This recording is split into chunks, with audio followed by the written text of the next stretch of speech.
서양 미술에서 가장 유명한 결혼식 그림을 꼽으라면 많은 사람들이 이 그림을 떠올립니다.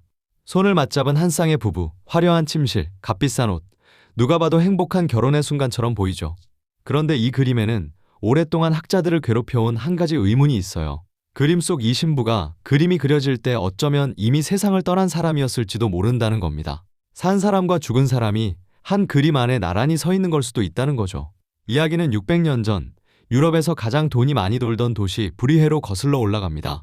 이 그림을 그린 얀 바네이크는 사진기도 없던 시절에 거울 속 반사까지 그대로 베껴 그리던 당대 최고의 화가였어요. 그런 화가에게 초상화를 맡길 수 있는 사람은 도시에서 손에 꼽는 부자뿐이었습니다. 그림을 주문한 조반니 아르놀피니가 바로 그런 사람이었죠.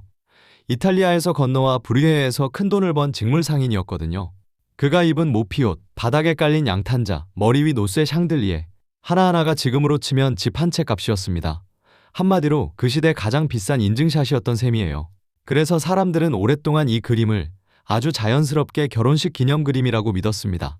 두 사람이 맞잡은 손은 혼인의 약속, 벽에 남은 화가의 서명은 그 결혼을 지켜본 증인의 사인이라고요. 그 서명이 좀 특이한데 그림 한가운데 벽에 라틴어로 이렇게 적혀 있어요.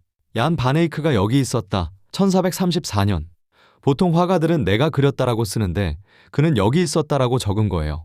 화가가 자기 그림 속에 증인처럼 슬쩍 자기 존재를 새겨 넣은 겁니다. 이때까지만 해도 누구도 이 그림을 의심하지 않았어요. 그런데 시간이 흐르면서 이 결혼식 해석에 금이 가기 시작합니다. 기록을 뒤져보니 조반니가 흔히 그의 아내로 알려졌던 여자와 결혼한 건 이 그림이 그려지고 무려 13년이나 지난 뒤였거든요.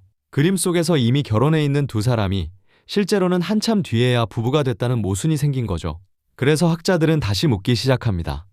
그렇다면 이 그림 속 여자는 대체 누구일까? 여기서 한 미술사학자가 충격적인 가능성을 제기합니다. 그림 속 여인은 조반니의 첫 번째 아내, 코스탄차 트렌타일 거라는 거예요. 그리고 기록에 따르면 코스탄차는 이 그림이 완성되기 약 1년 전에 이미 세상을 떠난 상태였습니다. 그것도 아이를 낳다가 목숨을 잃었을 거라는 추정이 따라붙죠. 그렇다면 이 그림은 행복한 결혼식이 아니라 남편이 잃은 아내를 그림 속에 되살린 추모 초상화라는 이야기가 됩니다. 물론 이건 확정된 사실이 아니라 여러 해석 중 하나예요. 지금도 학자들 사이에서 논쟁이 이어지고 있습니다. 하지만 이 해석이 무서운 건 그림 곳곳의 작은 디테일들이 하나같이 이 이야기를 가리키고 있기 때문이에요. 가장 먼저 두 사람 머리 위에 걸린 화려한 샹들리에를 보세요. 초를 꽂는 자리가 여러 개인데 불이 켜진 초는 단 하나뿐입니다. 그리고 그 켜진 초는 남편 쪽 머리 위에 있어요. 반대로 아내 쪽 머리 위 자리에는 초가 꺼져 있거나 다 타버린 흔적만 남아 있습니다. 한쪽은 살아있는 생명의 빛, 다른 한쪽은 꺼진 빛. 산자와 죽은 자를 나눠 놓은 것처럼 보이는 거죠. 다음은 뒷벽 한가운데 걸린 작고 동그란 볼록 거울이에요. 이 거울 테두리에는 예수의 마지막 순간들이 아주 작게 그려져 있습니다. 그런데 그 장면들의 배치가 묘해요. 남편 쪽에는 예수가 살아있는 장면이, 아내 쪽에는 죽음과 관련된 장면이 모여 있거든요. 우연이라기엔 삶과 죽음의 경계가 두 사람 사이로 정확히 갈라져 있는 셈이죠. 그리고 그 작은 거울 속을 들여다보면 부부 말고도 두 사람이 더 비칩니다. 방 안에 들어선 또 다른 사람들. 그중 한 명은 어쩌면 이 모든 걸 지켜보던 화가 자신이었을지도 모릅니다. 마지막으로 아내가 기대선 의자를 보세요. 그 기둥 꼭대기엔 작은 조각상이 새겨져 있습니다. 출산하는 여인들을 지켜준다고 믿었던 수호 성인이에요. 하필 그 성인이 아이를 낳다 떠났다는 여인 곁에 서 있는 거죠. 꺼진 촛불, 갈라진 삶과 죽음, 그리고 출산의 수호 성인.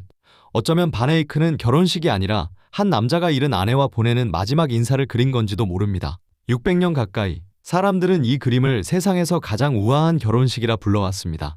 하지만 그 화려함 뒤에는 어쩌면 사랑하는 사람을 영원히 곁에 두고 싶었던 한 남자의 마음이 숨어 있었는지도 몰라요. 그래서 화가는 굳이 벽에 적어둔 겁니다. 나는 분명히 여기 있었다고. 그날의 두 사람을 내가 똑똑히 보았다고요.